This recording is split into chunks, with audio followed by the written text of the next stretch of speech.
Rrugët që nuk maten me kilometra, Osmani në Zvicër për të takuar Mërgatën. Kandidatja për presidente nga radhët e LDK-s, Vjosa Osmani, ka njoftuar se këtë diel do të udhëtojë për në Zyrich të Zvicrës për të takuar Mërgatën shqiptare.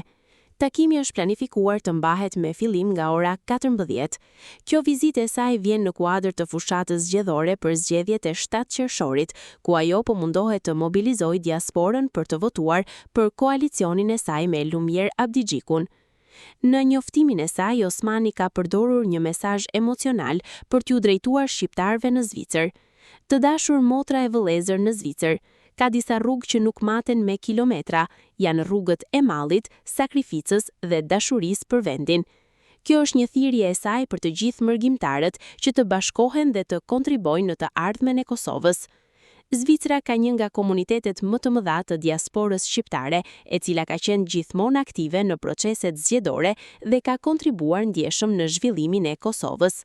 Afati për regjistrimin e diasporës për të votuar në zgjedhjet e 7 qershorit ka përfunduar më 17 maj. Ky takim i Osmanit në Zvicër vjen pas afatit, por ajo do të takohet me ata që kanë arritur të regjistrohen në kohë dhe do të jenë në gjendje të votojnë.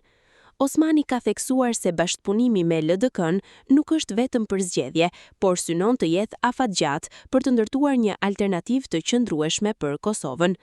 Ky bashkim nuk është i përkohshëm, nuk është vetëm për zgjedhje, ai synon të jetë afatgjatë për të ndërtuar një alternativë të qëndrueshme për Kosovën, ka deklaruar ajo më herët.